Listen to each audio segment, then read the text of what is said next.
네, 아버님 성찬 메시지 잘 나눠주셔서 감사드립니다. 감사 박수 미리 받았으니까. 오케이. 예, 참 오래된 이야기죠. 그래서 다 잘 화해도 하시고 사과도 하시고 다 바로 잡으셨기 때문에 이런 나눔을 또 할 수 있는 것 같습니다. 예, 참 우리 집안의 레전드였습니다. 레전드. 오늘 우리 다 같이 요한복음 말씀을 함께 보시겠습니다. 요한복음 6장 26절 말씀입니다.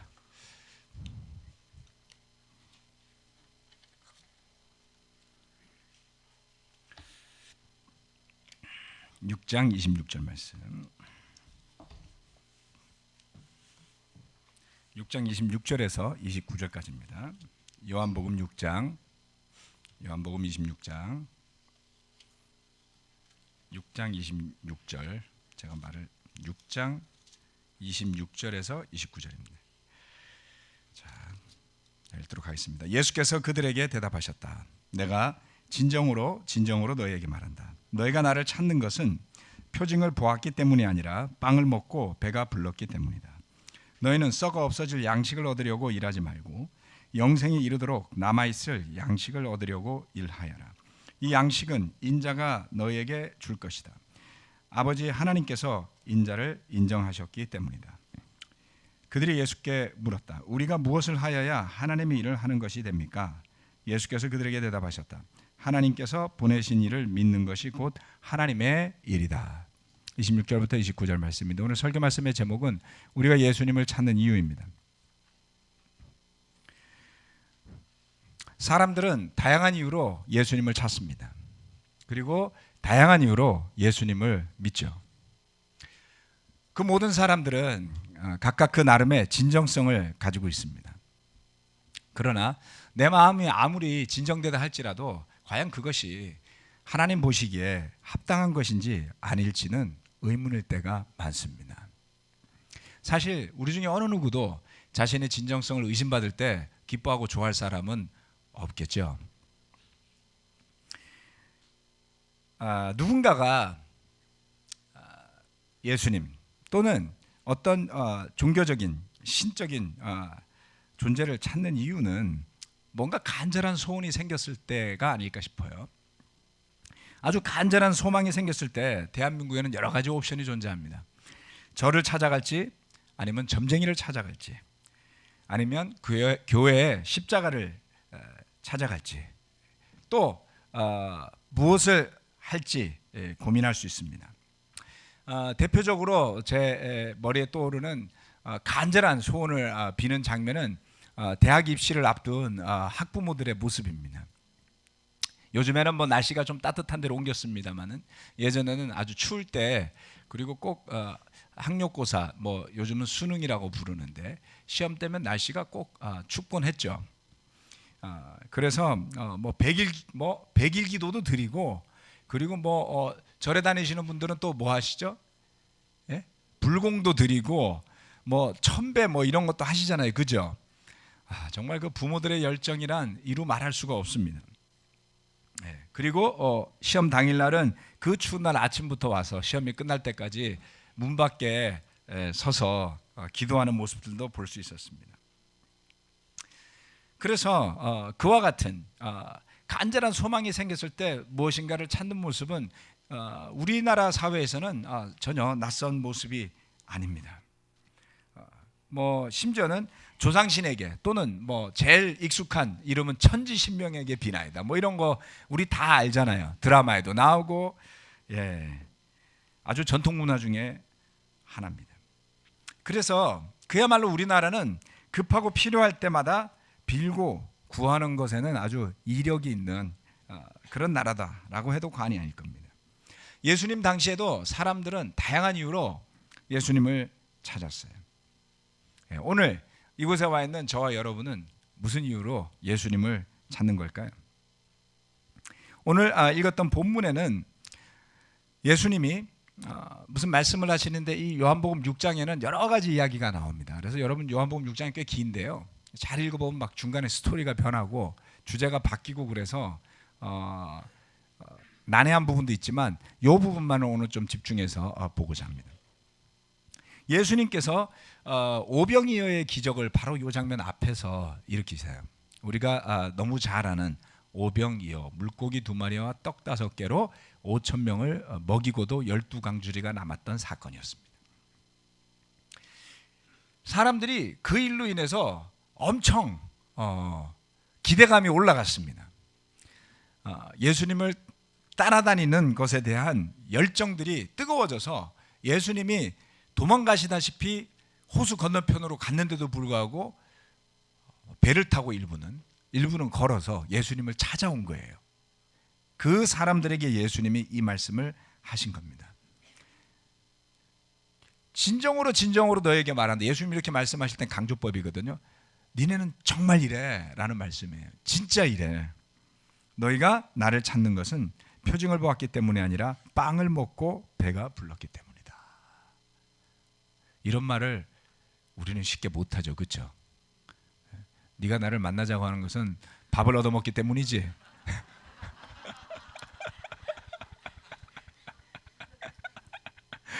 이런 말을 누가 할 수 있겠어요? 예수님만 하시는 것이. 당신이 나하고 결혼하자 그랬던 것은 나의 재산을 노렸기 때문이지. 이제 막장 드라마로 가는 거예요. 네. 자, 그래서 그들에게 예수님이 말씀하세요. 썩어 없어질 양식을 얻으려고 일하지 말고 영생에 이르도록 남아있을 양식을 얻으려고 일하여라. 이게 첫 번째입니다. 첫 번째, 썩어 없어질 양식이 아닌 영생에 이르는 양식을 얻으라는 것입니다. 이 사람들이 엄청난 기적을 봤단 말이에요. 그런데 그 예수님이 표징이라고 표현한, 표징이라는 것은 사인이라는 뜻입니다. 어떤 기적으로 나타내는 의미가 있는 그것을 이제 표적 이렇게 부르는데, 그 오병이어의 기적을 이야기하는 겁니다. 그 오병이어의 기적은 어떤 의미가 있었던 것이었겠죠. 그런데 사람들은 그 예수님께서 하나님께 기도함으로 생겨났던 어마어마한 기적의 의미를 알려고 하기보다는 그 기적 때문에 생겨난 부수적인 베네핏, 이익인 빵에 대해서, 물고기에 대해서 관심이 훨씬 컸던 겁니다. 야, 이렇게만 된다면, 예수님을 쫓아다니면 우리의 먹고 사는 문제는 완전히 해결이 되겠구나. 기도만 하면 빵이 뚝 떨어지고 기도만 하면 물고기가 뚝 떨어지니 다음번에는 소고기를 달라 그러자. 사람들의 기대나 흥분은 딱 거기까지였던 것이죠. 그래서 그 뒤에 스토리를 쭉 읽어 나가시면 그 빵이라는 주제에서 이 사람들이 벗어나질 못해요. 뭘 말해도 빵으로 가요. 그 다음에 만나 이야기를 하니까 그 다음엔 또 그것을 또 우리에게 주십시오. 이렇게 가더라는 것이죠.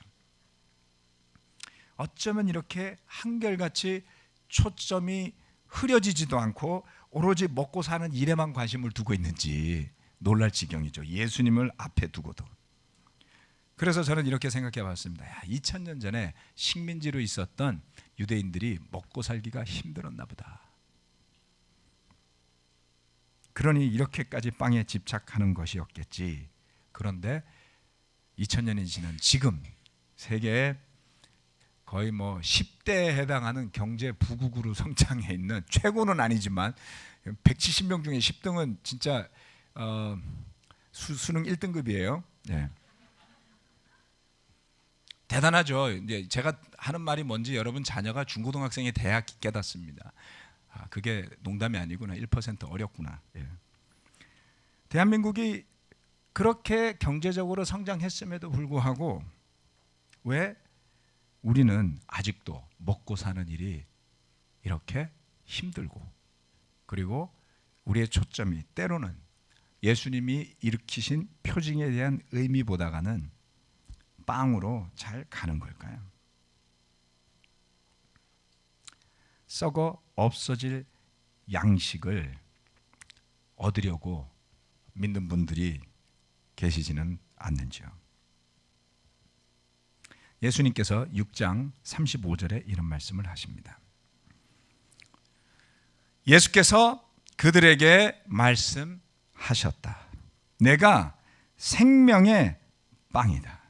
내게로 오는 사람은 결코 줄이지 않을 것이요 나를 믿는 사람은 다시는 목마르지 않을 것이다.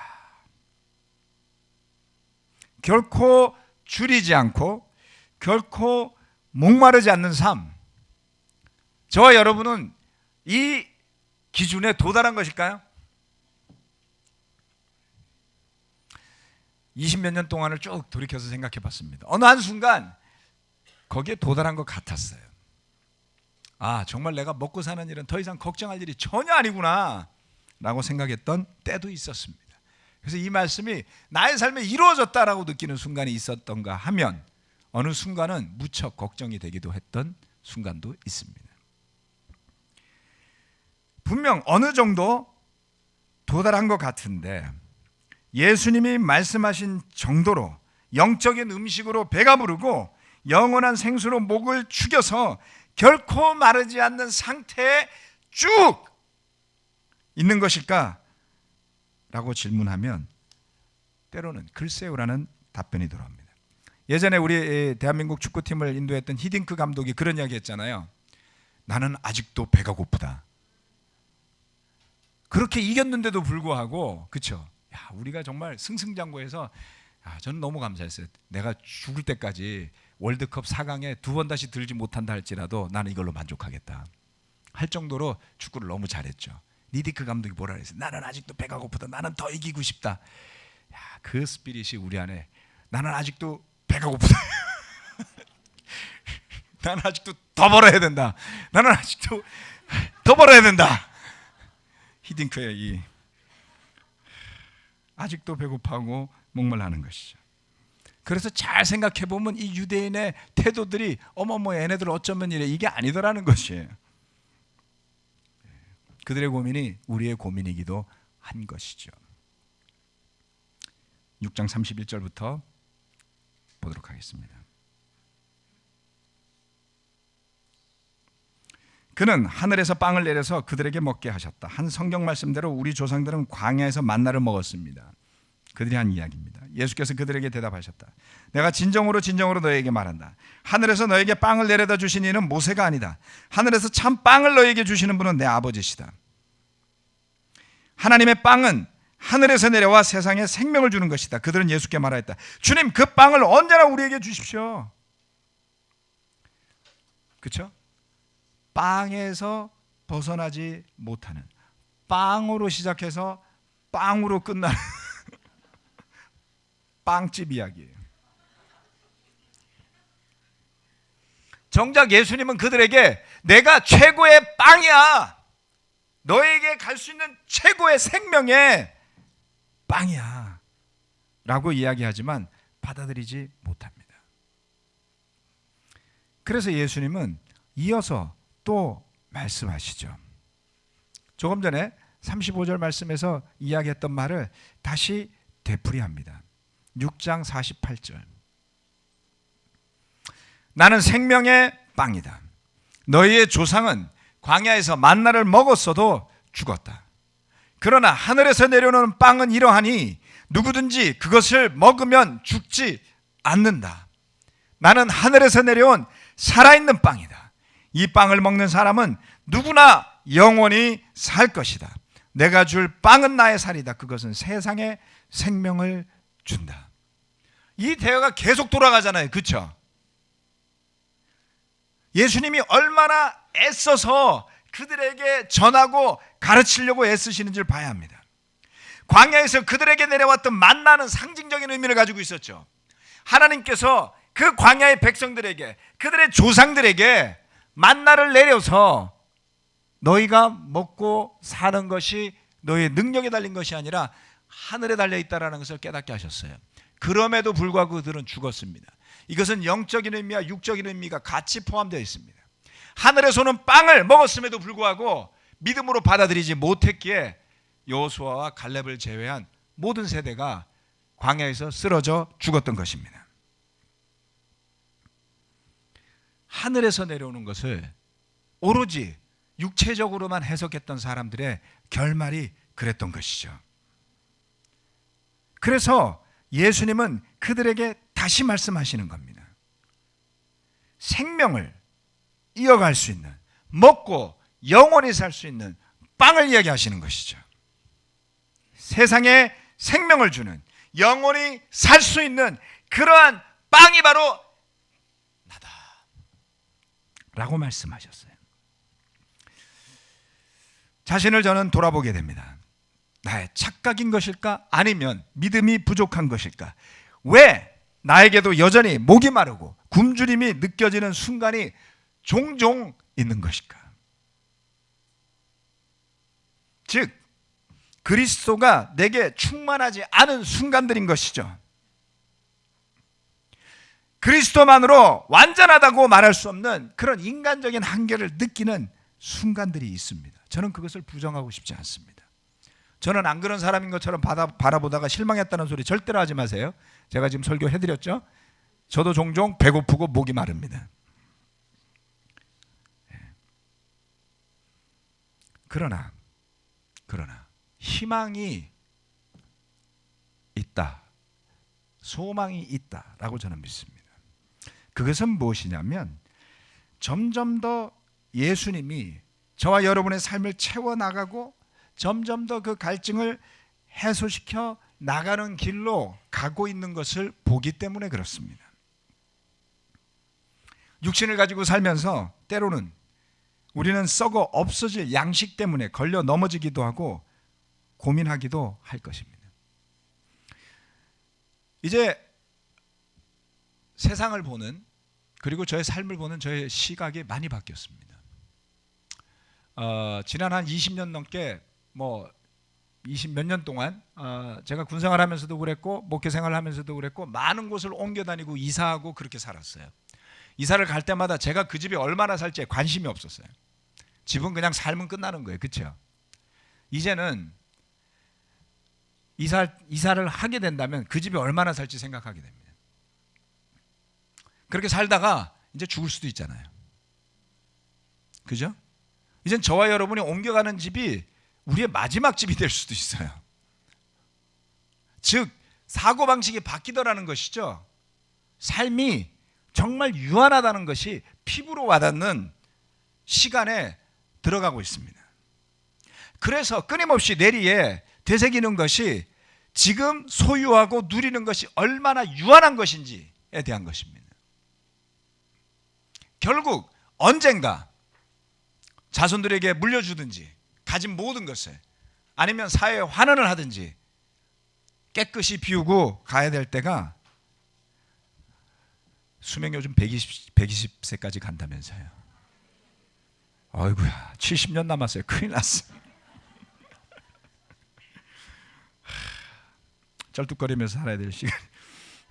벌써 무릎이 아픕니다. 제가 양쪽 다. 다치기도 하고 운동도 심하게 하고 여러 가지 있습니다. 여러분,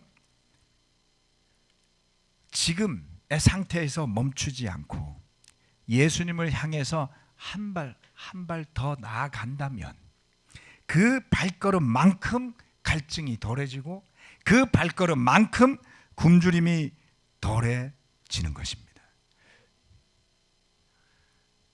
저는 믿음이 부족함을 느껴요. 말씀에 대한 지혜와 지식이 부족함을 구구절절 느낍니다. 정말 그렇습니다. 성경에 66권이 있습니다만 제가 그 66권 가운데 살아생전 목회하면서 어디까지 설교하고 죽을지도 이제 다 모르겠어요. 정말 그렇습니다. 1년에 책 하나 준비해서 설교하려면 정말 많은 시간도 걸리고 읽어야 될 책도 너무나 많고 시간도 무지무지하게 들어가더라고요. 그런데 오히려 저에게 그것이 희망이 돼요. 왜요? 이루지 못했거든요. 아직도 남은 여정이 많거든요. 그래서 내 믿음이 완전하지 않아서 썩어 없어질 양식 때문에 아직도 고민하는 수준이라 할지라도 예수님 때문에 그 예수님을 보며 그것을 완성시켜 나갈 여지가 남아있다는 것을 보는 것입니다.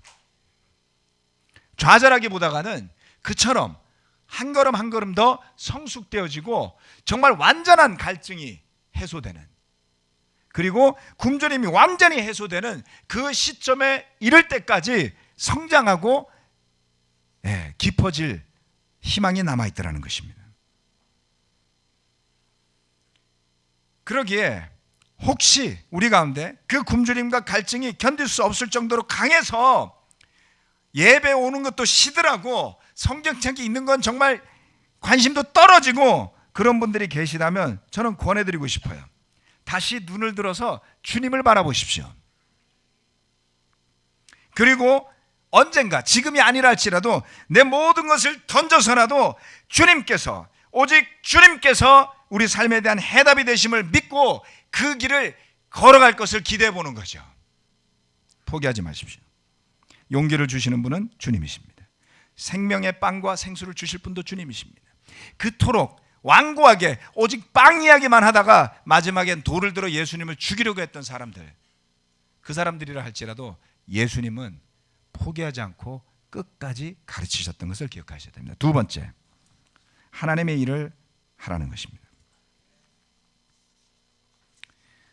하나님의 일을 하는 것이요, 정말 저는 감사하게도 생각하고 자랑스럽게도 여기는 한 부분은 우리 교회가 뭐 이렇게 크지는 않지만 작지도 않은 교회입니다. 뭐 제 표현에 의하면 중견 교회에 해당한다고 볼 수 있어요. 네, 교회가 어디세요? 잠실 나루역에 있습니다만, 아유 그래 개척 교회 하세요? 뭐 개척 교회는 아니고요. 한 400명 정도 있는데 목회자 셋이 공동 목회면 어유 크네요 이렇게 되죠. 근데 큰 교회에 비하면 작은 교회예요, 그렇죠? 작은 교회에 비하면 무척 큰 교회입니다.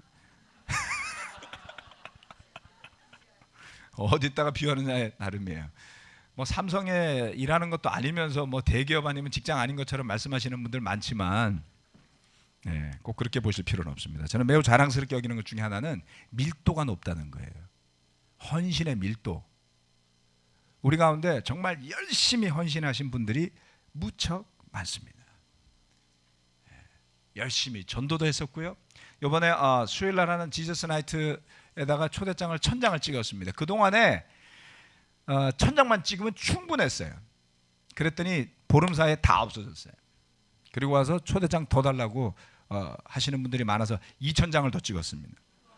뒤에 잔뜩 있으니까 잔뜩 가져가세요. 열심이 있죠.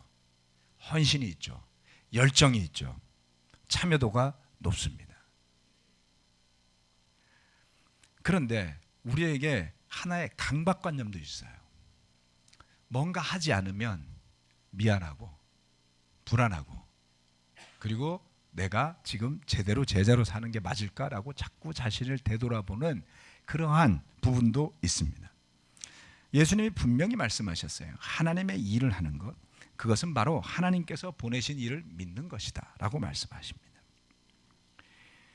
뭔가를 해야 한다고 스스로도 생각하고 또 그렇게 교회가 가르치기도 하고 그렇게 해 오기도 했어요. 잘했습니다. 수고했습니다. 우리 모두. 하지만 그처럼 뭔가 하는 것에 초점을 맞추다 보면 성취감을 느낄 때도 있겠지만 오히려 뭔지 모를 죄책감을 느낄 때도 있다는 것이죠. 그래서 우리 삶을, 제자로서 우리의 삶을 보면 뭔가를 하는 것 그리고 믿는 것 사이에서 왔다 갔다 해요. 여러분은 완전한 믿음의 쪽에 서 있습니까? 여러분은 완전한 행위의 쪽에 서 있습니까? 어떠세요? 여기쯤 있는 것 같아요. 여기쯤 있는 것 같아요. 이러시죠?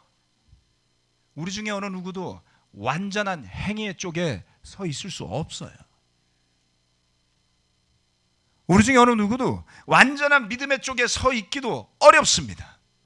하나님 앞에 서보면 알겠죠. 그 사이에서 왔다 갔다 하면서 살고 있습니다. 예수님을 믿는 일이요, 뭐를 얼마나 해야 믿는 걸까요? 분명 잘 돌아보면 뭔가를 행동으로 옮겼던 이유는 그것이 기뻐서였겠죠. 그것이 좋아서였겠죠. 그렇죠? 그렇지 않습니까? 네. 그런데 어느 순간에는 그렇게 기쁨으로 했던 일이 부담스러워지는 때도 있었겠죠. 네. 제 아내가 어제였나 그제였나 막 열심히 웃더라고요.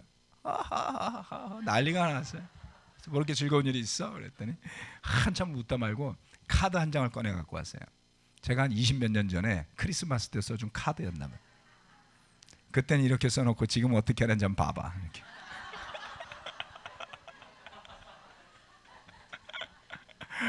아이고 참 구구절절 써놨던 카드들을 그대로 다 갖고 있더라고요. 그렇죠? 네. 그러게 말이에요.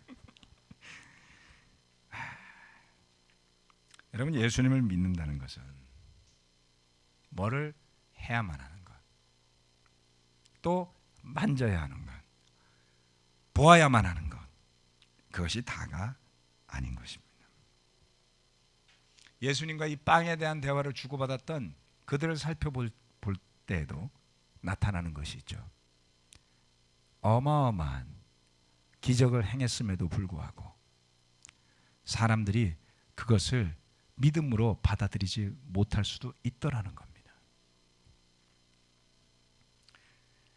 즉, 그 기적을 통해 전하고자 하는 메시지보다가는 본인들이 원하는 것에 초점이 가 있으면 믿음의 의미는 퇴색되고 말아요.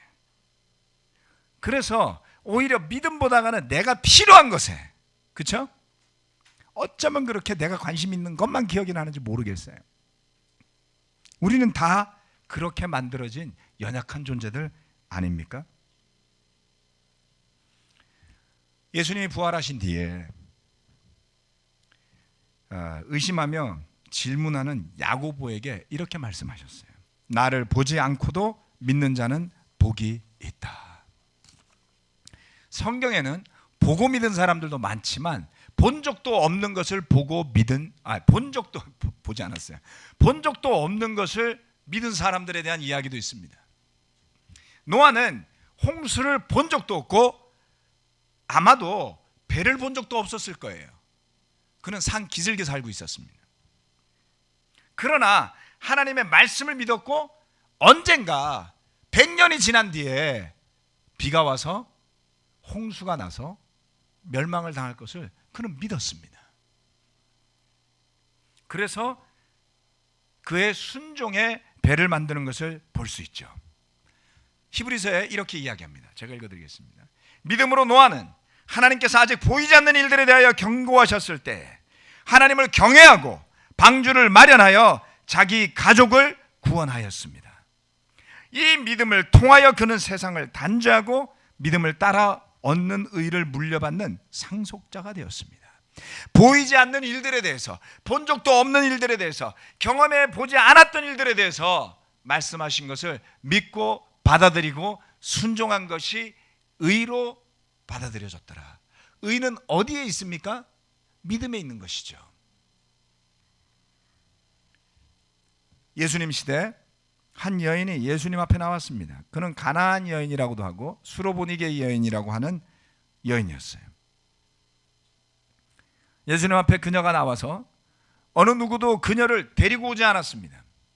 이방인이었고 유대인과는 상종하지 않는 부족의 사람이었지만 용기를 가지고 예수님 앞에 나오게 되죠.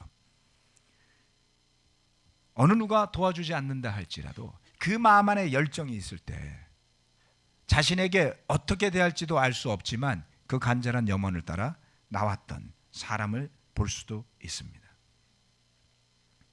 저와 여러분도 마찬가지로 진정으로 하나님의 일을 하고자 한다면 내가 무엇을 액션으로 옮겨야 할까에 초점을 두기보다는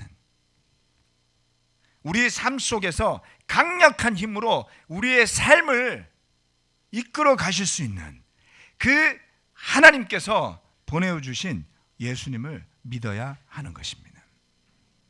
그래서 그 주님을 향한 그 믿음이 세워질 때에 비로소 믿음에 따르는 순종하는 행동들이 나오게 될 것이죠. 믿음에 따르는 행동은 믿음의 필요 충분 조건이 아닙니다. 뒤집어질 수도 없어요. 이것은 매우 중요한 겁니다. 왜요? 믿음이 있는 사람에게 행동이 있을 수 있지만 행동이 있는 사람에게 반드시 믿음이 있을 수는 없어요. 그렇지 않습니까? 그랬다면 얼마나 좋겠어요. 저도 설교 준비하면서 이렇게 생각합니다. 10시간을 준비하면 A 플러스 설교가 나오고 15시간을 준비하면 A 뿔뿔이 나오고 5시간을 준비하면 B급이 나온다. 이러면 저는 항상 A 뿔뿔뿔 하고 할 수 있어요. 그래서 설교가 안 그래요. 좀 심하게 시쳇말을 표현하자면 미치겠어요. 제가 일주일을 고민해 본 적도 있고 한 달을 고민해 본 적도 있고, 근데 정말 설교가 별로였어요. 그렇다고 다 포기하고 자고 일어났더니 잘 되더라, 이것도 아니더라는 것이죠. 믿음이 그렇지 않습니까? 내가 초대장을 1000장을 나눠주면 A 뿔뿔이고 한 장을 나눠주면 B 마이너스면 1000장 나눠주면 되죠. 그게 아니잖아요.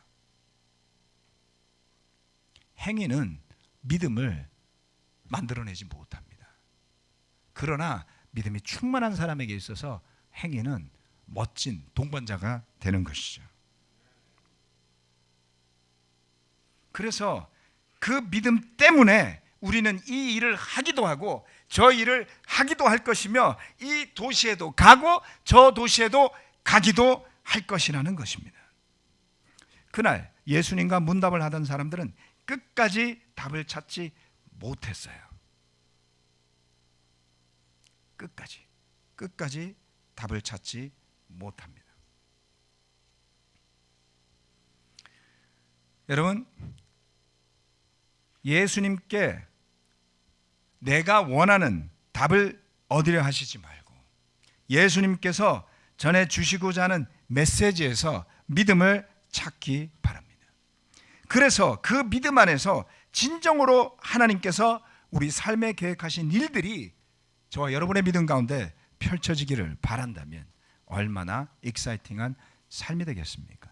우리가 예수님을 찾는 이유 다시 한번 생각해 보시는 계기가 되시기 바라며 말씀 마치겠습니다.